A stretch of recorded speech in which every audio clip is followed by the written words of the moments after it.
आघूर्ण के कारण उत्पन्न वैद्युत क्षेत्र की तीव्रता को हमने पहली वीडियो में अच्छी स्थिति से प्रूव किया। अब इसमें हम करेंगे निरक्षीय स्थिति से। तो आज हम इसका करेंगे सेकंड पार्ट, निरक्षीय स्थिति पर कोई पॉइंट हमारा है जिस पर वैद्युत क्षेत्र की तीव्रता ज्ञात करनी है। तो चलिए सबसे पहले फिगर बनाते हैं।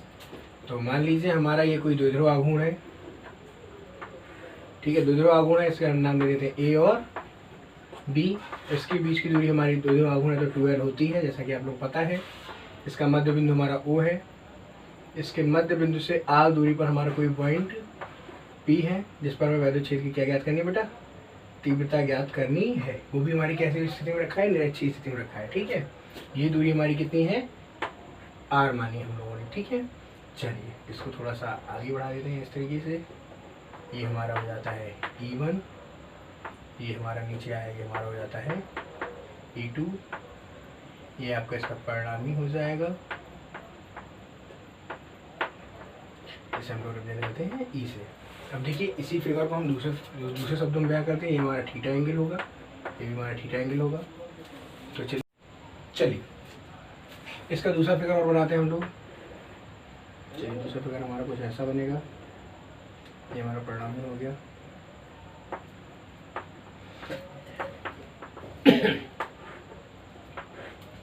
देखिए ये हमारा क्या होगा E1, ये हमारा क्या होगा E2, और जो हमारा ये परिणामी है यानी कि E। तो ये जो E होता है हमारा, ये E इक्वल टू में क्या जाता है, मतलब कि हम बोल सकते हैं E बराबर हमारा होता है E1 cos theta plus E2 cos theta, ठीक है। आई होप आपको ये फिगर समझ में आ गया होगा। अब इसमें एक चीज़ और कर लेते हैं हम। जैसा कि आप लोग देख रहे हैं यहाँ पर त्रिभुज हम लेते हैं PBO, ये हमारा एक त्रिभुज बन गया। त्रिभुज कैसा है, संकोण त्रिभुज है। तो आपको पता है कि हमारा इसमें क्या होगा, PB स्क्वायर इक्वल टू होगा OP square plus OB square.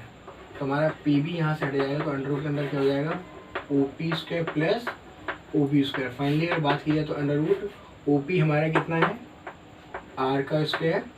ये हमारा क्या होगा बेटा, यहाँ से ये हमारा L होगा क्योंकि ये हमारा मध्य बिंदु से, तो ये L हो जाएगा प्लस L स्क्वायर, ठीक है। तो हमारा PB आ गया। अब एक चीज़ और देखिए, साथ में हम निकालते हैं यहाँ पर cos थीटा और निकालेंगे हम लोग। क्या निकालेंगे बेटा, cos थीटा। cos थीटा और क्या होता है बेटा, आधार बटे कर्ण। आधार हमारा यहाँ पर क्या है L, कर्ण हमारा क्या निकाला हम लोगों ने, under root R square plus L square. ये अभी आपको बता दें मैंने क्यों निकाला है, क्योंकि देखिए आपका जो O की दूरी है, O से P की दूरी हमने क्या, हमारी क्या है R है। उसके बाद में AP बराबर हमारा क्या है BP है। इसलिए A से वैद्युत क्षेत्र की तीव्रता क्या होगी हमारी, E2 इक्वल टू, इसे B कर लेते हैं तो ज़्यादा अच्छा लगेगा आपको। B से करेंगे तो हमारा सीधा है E1 equal to 1/4 pi F साले जो निर्वात में रखे इसलिए K। अब यहाँ पर हमारा क्या होगा, Q upon under root R square plus L square का होल स्क्वायर। अब आप सोच रहे हो मैंने ये क्यों रखा, क्योंकि हमारी ये दूरी जो है, ये दूरी हमने निकाली है R square plus L square.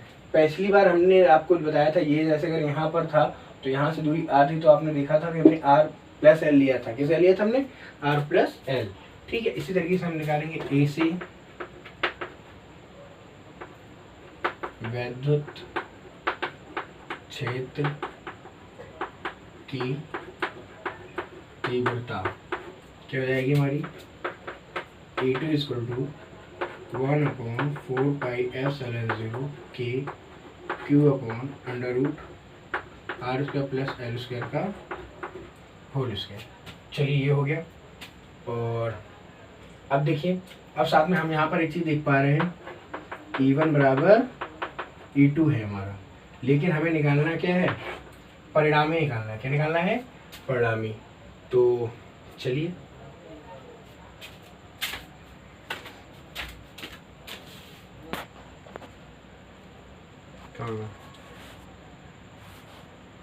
नहीं है, अब हम इसको मिटा देते हैं। बस हमारे को cos थीटा की वैल्यू की जरूरत है, तो वो हम आप लोग याद रखेंगे। चलिए तो चलिए, अब हमने बताया था हमें क्या निकालना है।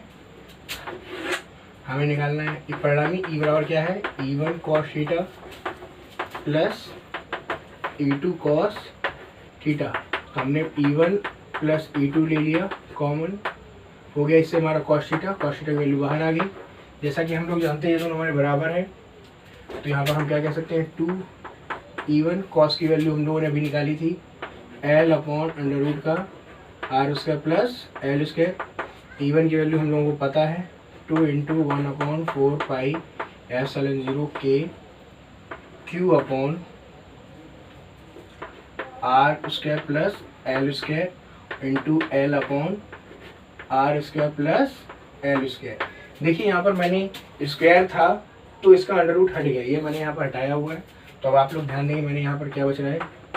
E equal to 1 upon 4 pi epsilon 0 के 2QL whole upon R square plus L square. देखिए यहाँ पर कोई नहीं पावर तो एक, और अंडर रूट की पावर 1/2 माना जाता है, तो यहाँ पर हमारा हो जाएगा 3/2।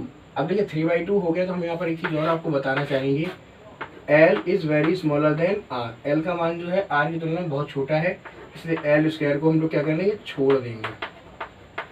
छोड़ने पर तो क्या हो जाएगा हमारा? A equal to 1 upon 4 pi epsilon 0 2QL हमारा क्या हो जाएगा? ये हमारा हो जाएगा P, और यहाँ पर हमारा L स्क्वायर कट जाएगा, तो हो जाएगा R पे पावर 2 इंटू 3/2, 2 से 2 हमारा कट जाएगा। तो फाइनली हमारा आ जाएगा E equal to 1 upon 4 pi epsilon 0 P upon R Q। यही आपका वैद्युत द्विध्रुव आघूर्ण होता है, निरक्षीय स्थिति।